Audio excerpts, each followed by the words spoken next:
This is the Eurofighter Typhoon at Mach 0.9 and pitched to 20 degrees angle of attack. A few weeks ago, we did the Typhoon at Mach 0.9 but at 0 degrees. So how does pitching up affect its performance? How much vortex lift is produced? How do the shock waves change over the jet? Does the vortex lift affect the shocks or vice versa, or do they work together? We did the simulation, and this view is looking down from on top. The blue is low pressure, and the streamlines show the velocity and the general path of the flow. This picture is of the Typhoon in real life, and the white also indicates low pressure. Like last time, there is good general agreement between the picture and the CFD. For example, in the picture, there are massive regions of low pressure, almost covering the entire delta wing area. We also get a similar result in the CFD. Also, if you look over the cockpit, there seems to be just a very small region of low pressure here too, which we also get in the CFD. One point to note is that because the exact operational specs of the Typhoon is not publicly available, we don't know what the angles of the canards or the leading edges of the delta wing should be, so we just left them at neutral. Now in this picture, we can't see the canards, but in the CFD, there are definitely some low pressure zones forming over them, which flow downstream. Another important point to note is that despite these possible differences, if you look at the trailing edge of the picture, you can see the low pressure regions fading away. We'll cover a little later on what is actually happening here, but if we look at the CFD, we also get a similar trend where around the same point downstream on the wing, the low pressure zones start to disappear as well. One thing to note is that in the picture, the amount of low pressure, so the amount of white mist, is lower than in the CFD. That could be due to inaccuracies in the CFD or differences in the model, or it could also be because of the low pressure threshold that we set in the CFD to visualize this relatively low pressure region, and that might be different to the threshold in the picture that shows the low pressure at these atmospheric conditions. So while the simulation definitely isn't 100% accurate, there are many qualitative similarities between it and the picture and the flow physics going on. These simulations were done with OpenFOAM, and if you're interested in learning OpenFOAM, then check out our courses here. So when the Typhoon goes transonic at 0 degrees, we saw a lot of shocks forming over the top and bottom. Major changes in heating and even the air density changed quite a lot. What happens when it's pitched at 20 degrees though? Looking at this set of figures further, we do get low pressure over the top surface, but that is not just because of this general low pressure that the upper surface produces, but also because we are definitely getting vortex lift. For example, in this video, we see the vortices created in yellow over the delta wing. We have major sheets of vortices forming, which then start to break down about halfway down the wing. These vortices are partly why we get such low pressure over the wing. Vortices have low pressure cores, and this is fundamental to vortex lift. If you look at this streamline orbit, you see streamlines over the top of the wing, but then more streamlines just jumping over the leading edge, and then just getting sucked down to the top of the wing. They're doing that because these low pressure cores of the vortices are pulling this flow down. It's really stopping it from separating. And we can see that with these streamlines, which are now colored in pressure. You can see that the streamlines over the top of the wing, where the vortices are deep blue. So they're lower pressure. Then the flow coming over the leading edge is higher pressure, it's lighter blue. But these aren't the only vortices created by the Eurofighter. The canards, which again are not necessarily at the right angles, also produce vortices that rush over the top of the wing, but they stay quite high above it and flow more around the fuselage, whereas the vortex lift vortices are more around the middle and outboard regions of the delta wing.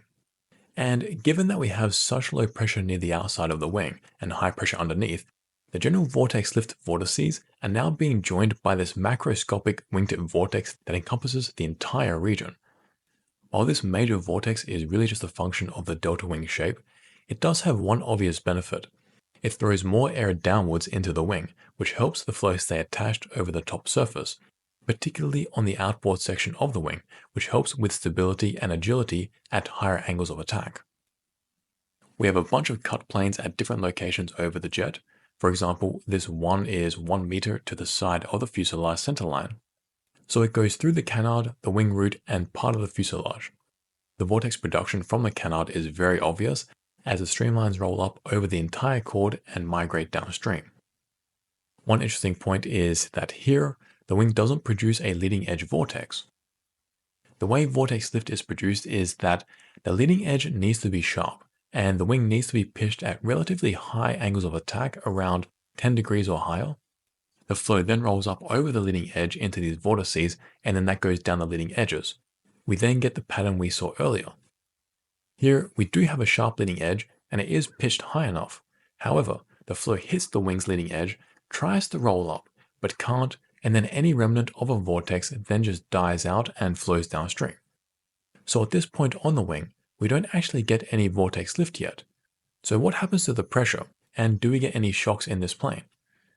Now, we see the pressure, with blue being relatively low pressure and red being relatively high pressure. It's a little hard to tell if we get any shocks because the flow is so unsteady.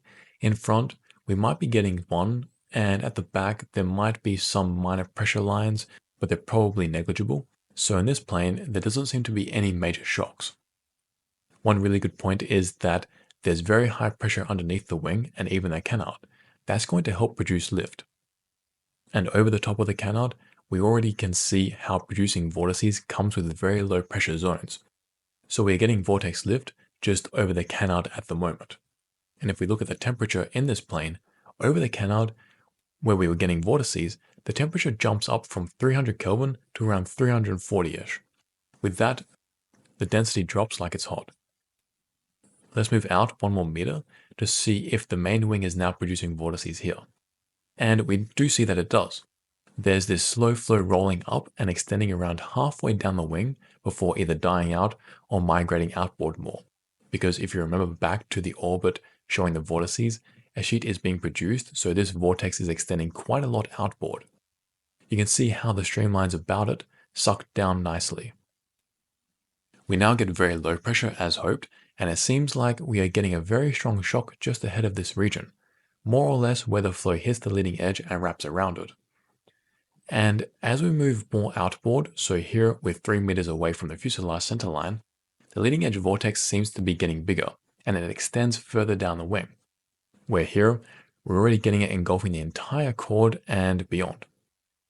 This cut plane is right on the wingtip, and we seem to be getting 2 general vortex regions. The first, I think, is still the vortex lift leading edge vortex system, while the second, I think, is the wingtip vortex really coming into its own, and they even merge together. I think the leading edge vortex is lower pressure than the wingtip vortex, however, this whole region here is very unsteady, which might be partly because of the merging between the 2 vortex systems. These cut planes were really good at showing this vortex lift, as well as other vortices, but if there were any shocks, they were hard to see. To better visualize them, let's look at the surface pressure, temperature, and density, because for example, in this top view, which shows the pressure, the discrete pressure lines are way more obvious. And we actually see some of the same shocks here at 20 degrees as we did at 0 degrees, namely the shocks around the nose and the cockpit. Focusing on this region, the canards seem like they have some shocks on them, and I think what's happening is because the flow over them is so unsteady, the shocks are also unsteady. They meander around and even curve and wiggle. And then there's also this local pressure change due to the vortices thrown in as well. Over the top of the delta wing, the shocks are much crisper, where in this region, where the leading edge vortices are well established and steady, the shocks are quite straight and bow out from the fuselage towards the leading edge. Then as we go down the wing, with the vortices breaking up, the shocks, like over the canards, become unsteady and wiggle around too. And there even seems to be some shock reflections off the wing tips, I think. But there seems to be more shocks here than when the plane was at 0 degrees. That is likely because these vortices are inducing the shocks. Even on the little plates between the canards and the wing, there seems to be minor shocks. However, these pressure differences could be due to the vortices being produced, because we did see that they are producing some vortices too. Now, we've kind of gotten caught up in all these juicy shocks, and we've ignored the elephant in the room, the massive low pressure zones from the vortices. With these regions, you couldn't stall the plane even if you tried, because the pressure is just so low here. The flow, as we saw with the streamlines, loves to suck down and stay attached. One thing I'm not too sure about though is whether the vortex breakdowns are triggering the shocks, or if the shocks there are triggering vortex breakdowns, or perhaps they're feeding back into each other and one helps facilitate the other. We also have the surface temperature, and it's pretty cool how the vortices just drop at like 100 degrees. And the density also shows a drop in the vortex cores. That's the top surface. What about the bottom surface? We have all this flow crashing into it. What does that do? We kind of get similar shocks as when traveling at 0 degrees. There are some over the nose, but also after the inlet, and then there are a few around the stall support and the engine nozzles. So flying at 20 degrees doesn't change too much here. Now, in addition to all of this, we also made some videos showing where the supersonic flow was over the wings, and the results are really cool. So very close to the wing's top surface, there's supersonic flow, but then there's this gap. And then on top of that, there's like another layer of supersonic flow. And then in those cut planes, we saw that in this gap, the vortex rolls up. So the leading edge vortex seems to be engulfed by two supersonic regions, one underneath and one on top. These supersonic regions really seem to stick to just the leading edge and don't venture too far inboard. So that is the transonic vortex lift of this cool jet. Peace out, amigos.